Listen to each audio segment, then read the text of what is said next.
you Hi. there? Hi, how are you?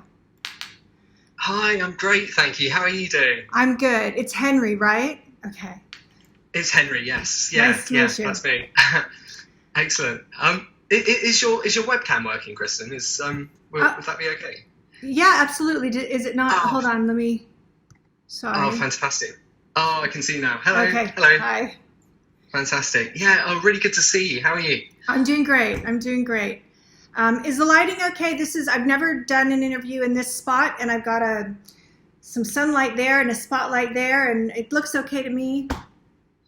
It's perfect. Yes, it's Okay. great. You've got some books in the background, looking Yeah. very stylish. It's Okay, good. Thanks. perfect. I just had Excellent. those installed. I'm thrilled. Finally, in time for my like 50th interview. Oh, great stuff. Well, I mean, I was going to say, first of all, I mean, I think you may have seen the questions that I was hoping to ask, but I mean, I'm really enjoying the book. It's fantastic. Are you pleased with it? Yes, I am. I'll tell you, I was so nervous going through it, and from beginning to end, it was 4 years writing that book, and I became a better writer through the course of writing that book. So I kept polishing and polishing, and when it was time to turn it in, I was still not satisfied with it, and I just sort of boldly said, no, you can't have it for 2 weeks. And then I blocked off every single thing in my life for 2 weeks, and I ended up polishing it to the level that I needed it to be at, that I was really happy with. And they asked me not to cut anything more. And so, yeah, it was kind of touch and go for a while. I was just not satisfied with it. And at the last minute, I got the book I wanted. So, yeah. Fantastic. Well, I mean, I can certainly say the finished article is fantastic. It's a Thank real you. page turner. Thank you. I mean, I have to ask, when you think back to the start of the project, when the seed for this idea came up, I mean, what made you want to write this book? What was the motivation? Well, there were a number of them.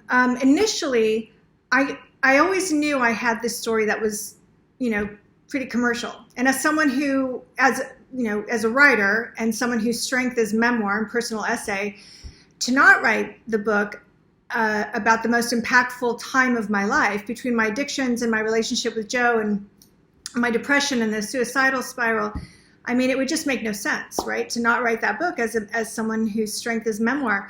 But at the same time, it's a very personal book, and it's not just about me. And so there was a sense of loyalty that actually held me back. And I was maybe at most 60-40. I don't think I was ever planning to write it. I mean, I was planning not to write it.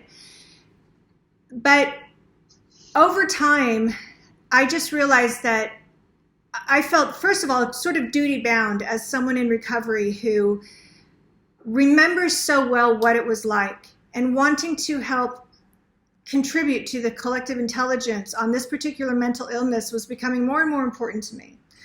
And I couldn't tell my story of addiction and help other addicts and the families of addicts to understand what goes on in what looks like a crazy person's mind. I mean, that's really what I wanted to do above all, was to explain the crazy, because it's such a frustrating disease for both the addict and their loved ones. And I thought, I remember so well what was going through my head, what my logic was that seemed so crazy to everyone else. And of course, it was crazy, for lack of a better term. But I thought, if I can articulate that, and I felt duty bound to do that, I thought, as a writer and a recovered addict and alcoholic, I mean, it just seemed like, and, going further back even, when I got sober, when I decided not to kill myself, I knew that day, as I was laying in what I thought was my deathbed, I knew that if I didn't find a purpose to my life, I was going to end up there again.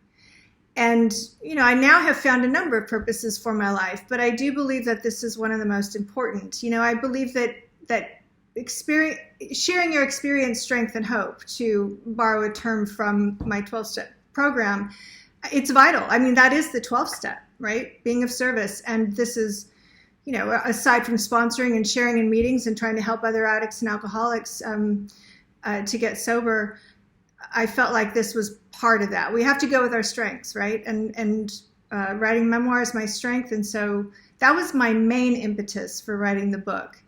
I also, especially in this era the Me Too movement. I mean, it was before that, actually, that I decided to write the book. But feminist issues have always been important to me. And I worry sometimes about the younger generation and this sort of sense of helplessness and victimhood that I see a lot. And I certainly, it resonates because I certainly was there myself. I felt very helpless. I felt very much like a victim, both of when the relationship went sour, Joe being a much more powerful person, but also I felt very helpless against, the substances I was addicted to. And the truth was, that is the definition of an addict, of course, that you are helpless against those substances. But I was not helpless in every area. And so while I was a victim of certain circumstances, I was allowing myself to be much more of one than I had to be. I had convinced myself that there was no help for me, when in truth there was. And so I thought that was an important message to get out, that sometimes we are subconsciously holding ourselves back, whether fear of, a lot of people are afraid to get sober because that means you then have to live your life and keep doing, keep working, keep having courage, keep moving forward in life. And that's terrifying if you don't believe in yourself, and so those fears will convince you that, well, you don't have any strength or power in this world, when in truth, you're just afraid of your power. And I thought that was another very important message, just not just for women, but largely for women. So I thought that was important to share as well. Absolutely. I mean, obviously you're the protagonist of this book, the heroine who we follow the whole way through the book. But of course, another central figure is Joe himself. And I mean, there are other books about the Eagles that have been written. There are possibly other books about Joe that have been written. But I mean, how would you say yours is different? Well, one main way that it's different is that those years that I was with Joe are very specifically the block of time that nobody writes about, because nobody really, well, it was they were his darkest years. And I was front and center. So I was really the only one who had the whole story. And, it makes sense when his biographers, like Mark Elliott, wrote a wonderful book, To the Limit. Is it To the Limit? And then Felder, of course, his friend and bandmate, wrote, can't think of the name of his, I have it right here in my To the Limit. And then, Don Felder wrote Heaven and Hell, right? And so there's some insight into Joe's life in those two books. But they also are sort of blank on those 7 years that I was with Joe. And I think... So that's what makes my book different, but it's also a very personal look. It's not Joe the musician or Joe the rock star. It's Joe or the bandmate, It's Joe the boyfriend or the fiance, Joe the human. I mean, I knew Joe like any partner does, probably better than anyone else at that time. And I will say he's one of the most amazing men I've ever met. And it has nothing to do with his guitar playing or his talent. He's just a really incredible human being on many levels. And he was an incredible boyfriend in many ways. I think that his celebrity and his fame allowed him to get away with some things that he would not have otherwise been able to get away with. In fact, his sort of chain song "Hotel Rooms to Bit" was celebrated, whereas other people would end up in a jail cell for that kind of thing. And in a way, we need our rock stars, and we love that craziness and those boundary pushers. But ultimately, it's maybe not so healthy for the man, to not give him any boundaries, or to not just to allow that much. And it also, when someone gets away with all that kind of stuff in the world, it bleeds into the relationship, and then suddenly there's a bit of a power struggle in the relationship. And so I think this thing about celebrity worship and putting them on a pedestal, I'm from the punk scene originally. I spent my teens in the punk scene. There was no backstage passes or anything. It was all very equal and egalitarian, and I maintain that sort of perspective in my relationship with Joe. And it was always a little frustrating to me that while I did believe he deserved all the accolades that he got musically, I thought that it would have been healthier for him and for me and for his fans and kind of for the world. And generally, just living in LA in general, I saw how celebrities are treated differently and they get away with things. And then what it does is it feeds that monster inside them, that egotistical monster. And it just, in the end, it isn't good for anybody. And I wish this country would just really take a better look at that. I don't know what it's like in Europe, but I know a lot of celebrities actually go to Europe to sort of get away from that celebrity craziness, you know? And I wish it was more like that here. That's another reason I wrote the book. And I think that that's something that, humanizing Joe, I think I pissed off a lot of people, actually. Like, some of his fans really thought it was wrong that I did that. And I thought, I think it's important that I do that. Absolutely. I mean, as you say, it's a really interesting period of time in Joe's career. I mean, the Eagles were on a break, never seemed like they were getting back together, and he's launched into this solo career. I mean, where was he at professionally when you guys were partners? Well, I met him when he was on the Got Any Gum tour. And so that record had some good songs in it, you know, but it just was probably the first one of his that didn't do so well. And then the next couple of records that he did when I was with him, Ordinary Average Guy and Songs for a Dying Planet, did progressively worse and worse commercially and critically. And so I think that creatively he was definitely not in his best place. You know, emotionally, he wasn't. You know, he had been using drugs and alcohol for 20 years by then. I'd been using them for, I'd been drinking heavily for 5 around the time that I met him, 12 by the time we split up. But, you know, he'd been using 20, 27 years, whatever.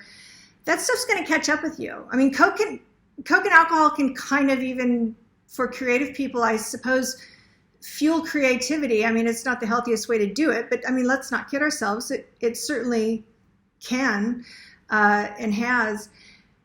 But for someone to benefit creatively from drugs and alcohol just indefinitely for 30, 40 years, I mean, I think that's really rare, if unheard of.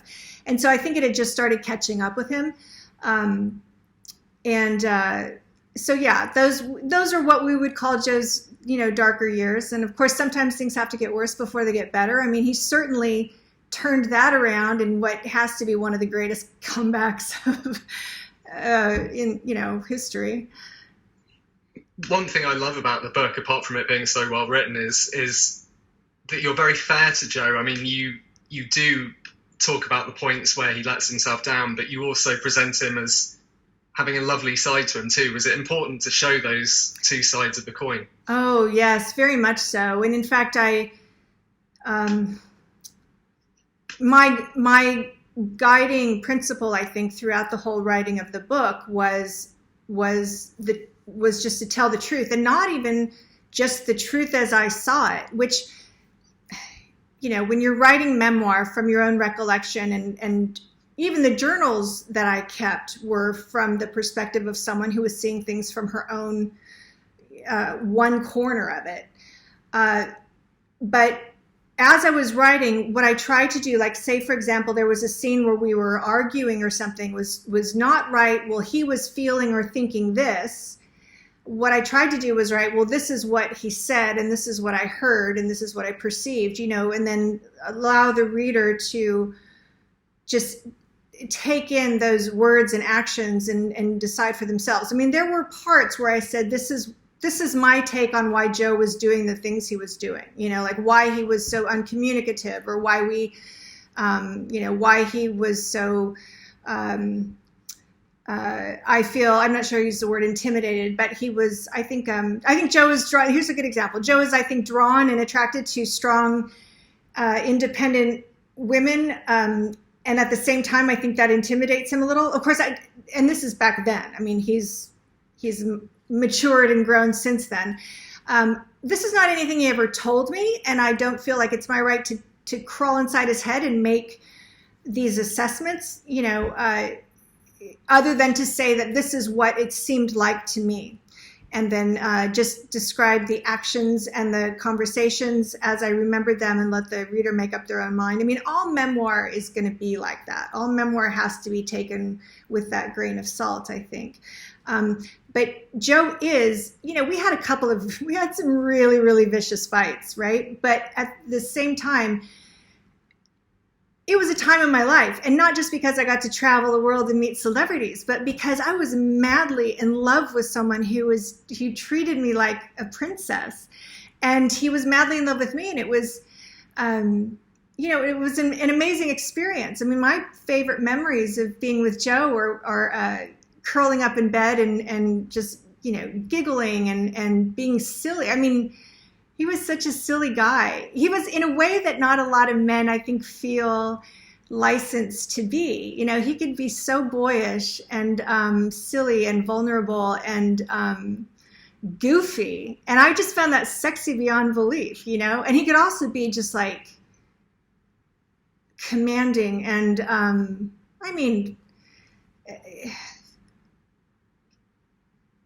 look at what he's done with his life. I mean, that's spectacular. It's almost unparalleled in some ways, or close to it, So while I wrote the book about me and my addictions and dependencies, I have to say it was an honor to be able to write about such a special, unique, complex person as him. Absolutely. I mean, could you, for someone who perhaps hasn't read the book yet, could you pick out a couple of stories that are particularly powerful to you? They could be good, they could be bad. Are there moments that are particularly evocative when you think back to writing the book? Yeah, let's see. This is actually a question I wanted to give some thought to, and it's been a crazy day, and so I've got a bunch of them swimming in my head, but good. Well, I can come back to that. Yeah. Shall I come back to that? I'll let my subconscious work on that. Yeah, absolutely. I mean, we just touched on it actually, but I mean, what would you say are Joe's best and worst qualities? I think one of his defining characteristics, which is actually one of his best and worst, probably. Like everything has is a two-sided coin. He's very non-confrontational, and so what that means in a relationship is when there are issues that come up to discuss and you're both kind of non-confrontational. Like, I didn't have great communication skills, and I was always so worried about triggering him or rocking the boat or making him feel uncomfortable, that I wouldn't kind of push to talk about some of our issues, like stuff in our sex life that I wanted to be different, or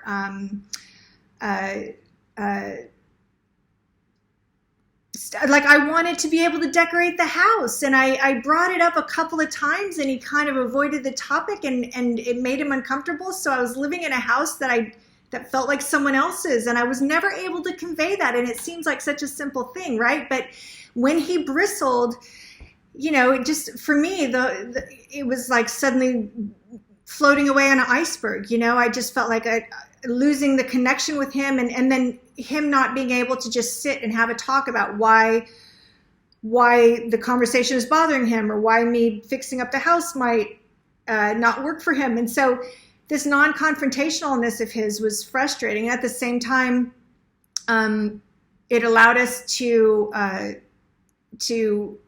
move past tuck away our problems. We would have some issues and we would fight, and then we would make up because we hated fighting and we loved each other, but we didn't resolve them. So in a way, it keeps things from being too rocky. And at the same time, if you don't hash things out, eventually they're going to fester and blow up. So I would say that characteristic of his was both a blessing and a curse. Yeah. Absolutely. And I mean, one thing that struck me is, rock and roll fans are going to love this, aren't they? The book? Yeah. I would think so. To be honest, like, it can be very sad. Like, if you read some of my Amazon reviews, I think that's something that sticks out. Like, some people, whether they like the book or didn't like the book, will comment on, like, this was just sad. This is hard to watch two addicts, and of course, it has a happy ending. We both get sober and move on with our lives. But I think, yeah, also, as any rock music fan or a fan of an actor or, you know, any famous person, getting a peek behind the curtain is always really exciting. And it also sort of like, if you can relate to something, it makes you feel like, oh, maybe I could do this too. Like, look at, you know, Joe has all the sort of same issues that I have. He's not like a god. And so making him relatable, I think, could be helpful to a lot of people out there who are wanting to pursue their music and feeling like, oh, I'll never be, you know, this rock god like Joe. Well, he's just a human. You know, he's an incredibly talented human, but he also put a lot of work into it. So I think a lot of fans probably enjoyed that part, you know, being able to sort of relate to him a little bit, maybe. I know that when I would read about like writers, especially because I read a lot of memoir, so you're reading about behind the scenes of a writer's life.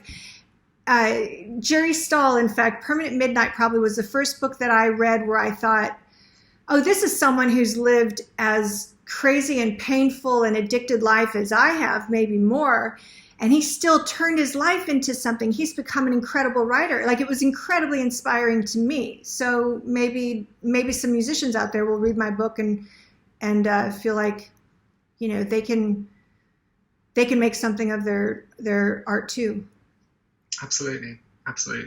I mean, I guess there would have been sections that were lovely to write that brought you back to good times. I mean, what were the harder moments to write? Were there points where it was actually emotionally quite painful to write this stuff? You know, there were a couple that stick out. One that I think would be obvious to anyone who wrote the book, one of the hardest scenes to write was that one on Ringo's second tour. We were in Memphis, I believe, and I had snuck some crack onto the tour, and I had cooked some crack. I'd gotten some Coke and gone in the bathroom at the hotel after the gig and had cooked it up and was trying to smoke a few hits.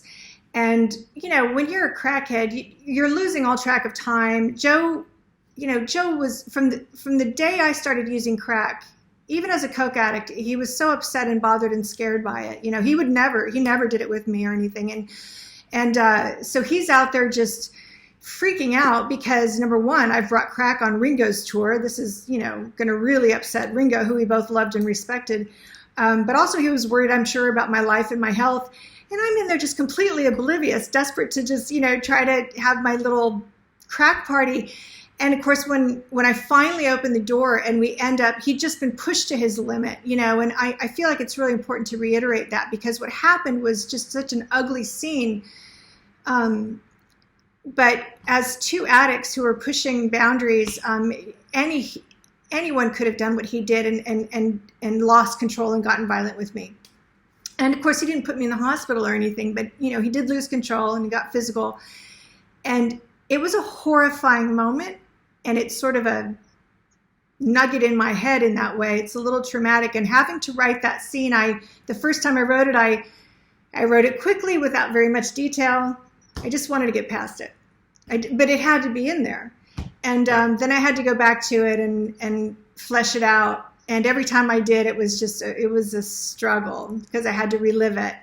I will say it was cathartic. And the whole book was cathartic. I mean, I've been processing a lot of the things that happened for, 25, 30 years now. But through the writing of the book, I actually realized there was another layer to go. I thought I've pretty much processed all of this. But as I was writing, I realized I hadn't quite. Now I do feel like when I read the book, when I think of those memories, there's, it's like watching a movie of someone else's life. There's no real deep emotional attachment to those memories. And I feel like it was the last step I needed in my sort of cathartic process. But that scene was very, very difficult. And then the other one, funny enough, I think some people might find this funny. It makes sense to me, but it's when my cat died and I wasn't there for her because, and every time I wrote that scene or polished it, which honestly had to be 20 times, I would not just cry. I would cry writing some of the scenes, but the more I would polish them, the less I would cry until I got to the point where I wouldn't. But that one scene, there was never a time I polished that scene that I wasn't either crying or getting teary. And it was just because I felt like it encapsulated everything about my failure as a nurturer of my life, my relationship, my pet, myself. When my cat died and I wasn't there to even notice that she was ill, Rocky was ill, or to be there when he died, it just broke me. And it was also the one thing that brought Joe and I back together briefly, because we had sort of broken up and weren't speaking at the time. And he was so compassionate and so sweet. So it's a short scene. It's not even a page, I don't think. I'm probably still a little emotional about that. Yeah. I mean, like you mentioned before, being with Joe, you know, sometimes you're on top of the world, other times it's very much the opposite of that. But I mean, what would you say were the highest and the lowest moments? What were the best and the hardest times? Some of the best times were probably, I would say, I still get a little bit chills when I think about this. Being on Ringo Starr's first All-Star Band tour was one of the highlights of my life. I felt like, you know, I'm somebody who's never really had a tribe.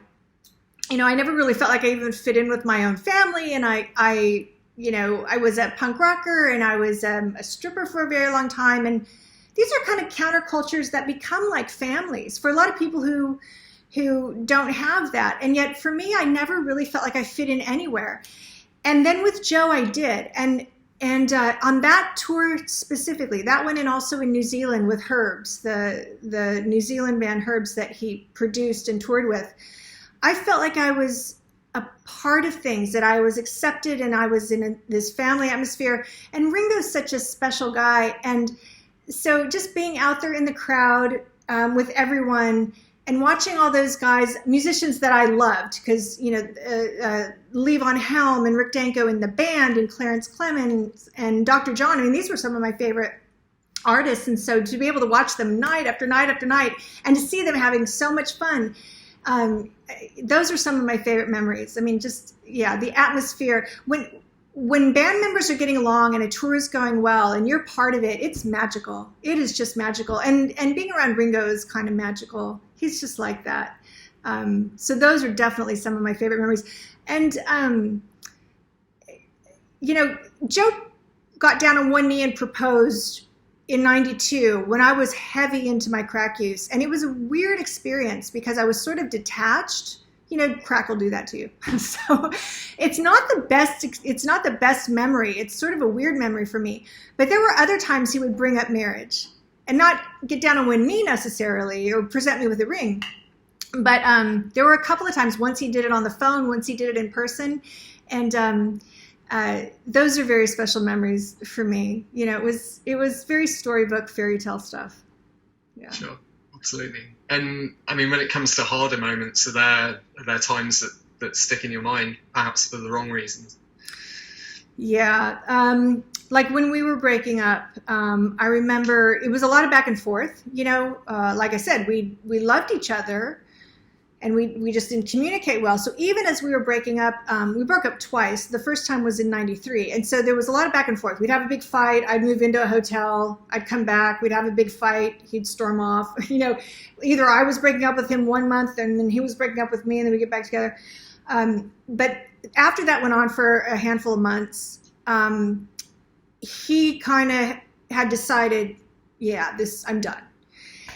And I was back with I want him back. I can't live without him. And I remember he was in Florida touring. I think he was probably touring with Glenn Frey or something at the time. And I was so pathetic. I was just doing nothing but smoking crack. I was living in a hotel with my cat, smoking crack nonstop. I know Rocky had probably died by then. Yeah, so I was now living in a hotel by myself, smoking a bunch of crack. And I called him and basically begged him to go see him. And he allowed me to come see him. And he was so detached and removed. And it was just like this thud, this emotional thud. And I flew back home and I was just completely unmoored. And I moved to Vegas shortly after that and continued smoking crack. And then my drinking got worse. But it was that moment when I realized this fairy tale is over. And of course we got back together, but I never moved back in. And then that day that we broke up for the second time was another very powerful emotional thud. It was so bad, in fact, that when he came to say goodbye and we spent the day together, and then we went back to my apartment in Vegas, and we said goodbye, and he hugged me, and it was it was like a movie scene. But then he got in the cab and he drove off, and I had like 20, 30 yards to get to my front door. By the time I made it to my front door, I decided that there was no reason for me to live anymore, and that I was gonna kill myself. And those are probably the most painful memories about my relationship with Joe. I think that the next 2 years, as I slowly tried to kill myself, those memories are actually so difficult that chapter was difficult to write. That chapter is very difficult to write and to even recall. I think some of those emotional memories are tucked so far back that I almost wrote that chapter as sort of a list of events, hitting a person's bottom, if you have a low bottom, especially as an alcoholic or an addict, those are the hardest things that you go through. Absolutely. I mean, of course, by the end of the book, we know you pretty well. It feels like we know you well. I mean, do you feel like Joe's fans will know him well too? Do you think this shines a light on a side of him that perhaps hasn't come up in interviews or on TV? Yeah, I think that it shows one side of him at one specific time in his life. Of course, it was 25, 30 years ago. The book covers from 88 to 95 with him. So that's 32 years ago is when it starts. So I would say that there's, as much as people change, there's always a core part of you that sort of stays the same, right? There's a part of Joe in that book that is still Joe today, but he has changed and grown and healed, I think, so much. I haven't talked to him in 9 years, but the times that I saw him, from the time we broke up in 95, in the number of times I saw him up until the last time we spoke was 2011. Last time I saw him was 2006. My recollection, my impression of those times we would be together in sobriety was all the amazing qualities I always loved in him were just there and more pronounced, and all the stuff that caused tension or our character flaws for both of us, I would like to say, were just not there, or certainly so minimal that they didn't matter. So I would say it's important to remember that this is a slice of, it's a very, I would say, accurate book from my perspective. But when a person gets sober, they change so much. I mean, they step in, hopefully, if they do it right, they step into their best self. And I think it's really important to remember that this is written about a very specific time in his life. And so all the good qualities people are reading about him in my book, that's who he is now, That's the real Joe. I mean, drugs and alcohol make you a person. They've almost put an overlay on you that's just almost not real. It's, if anybody in the world were to present with all of their negative qualities sort of front and center, they wouldn't come across that well. But that's what drugs and alcohol do to you.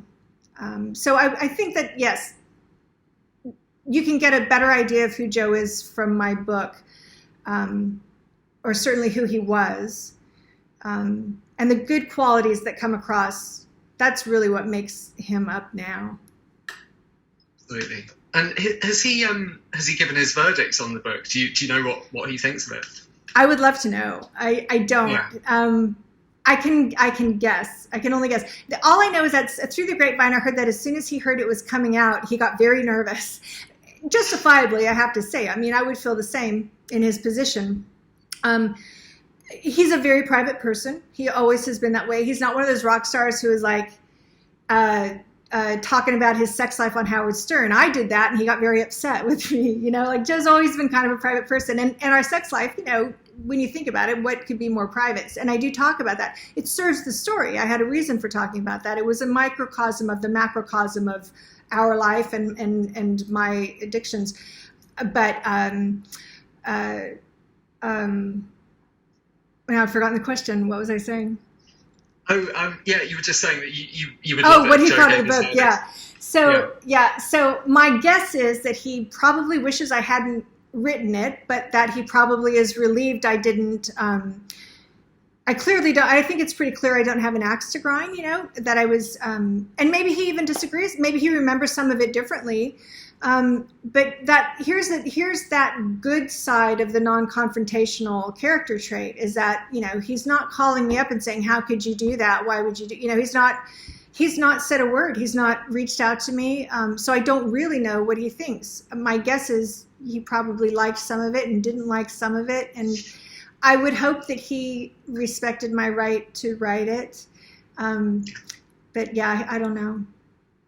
Well, I mean, to me, it seems like I wasn't there, but it seems like a very fair portrait. It doesn't. There's never a sense of it being vindictive. I think it seems very balanced, very fair. Thank you. That was important to me. The last thing I wanted to ask was, this crazy period you're talking about, and part of an amazing life.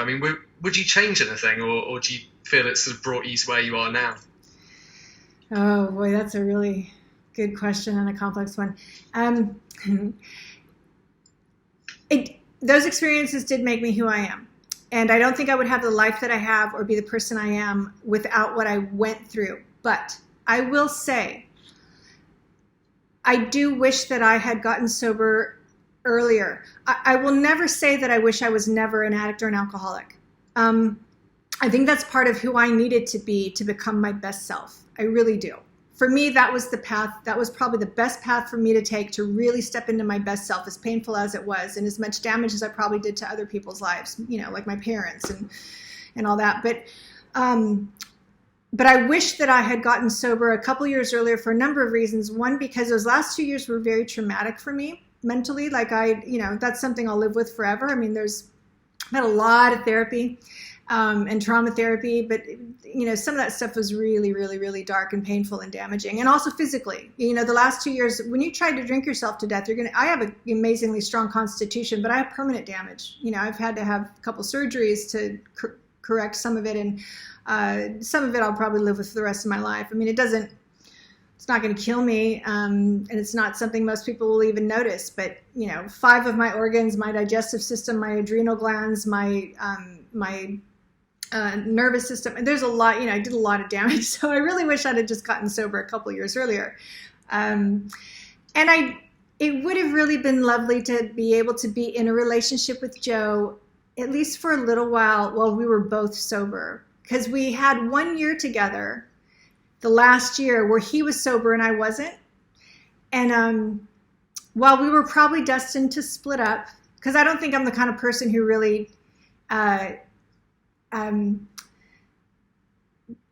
is going to be happy playing second fiddle to a celebrity. I just don't think that that's the best life for me. At the time, I enjoyed it, but I do think that as much as we loved each other, it would have been nice to have at least 1 year together when we were both sober, and we really could have kind of made the most of that relationship. That would have been nice. Absolutely. And the very last thing I wanted to ask, this wasn't just any old love affair, was it? This was a sort of love story for the ages. I consider him the word soulmate has carries a lot of weight. I think that I'd like to think I probably have more than one soulmate in my life. And I've been engaged. I had 3 fiancés, and I was very much in love with 2 of them. I consider Joe sort of the love of my life, and he was my soulmate, or one of them. It was, I expect to fall in love again and probably have a wonderful relationship with that man, whoever he is in the future. But every time you fall in love, it's different. You don't want to say it's not as good or it's better or whatever. You don't want to, quantify it like that. but I can tell you, it would be very unlikely that I ever have a relationship like that again. That was just so, the highs were so high, the lows were so low. And through it all, like, there was a very, very deep, strong sense of love and passion and destiny.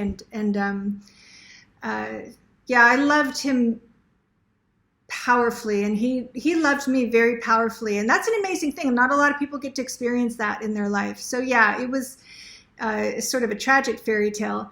But it was a big romance. Yeah.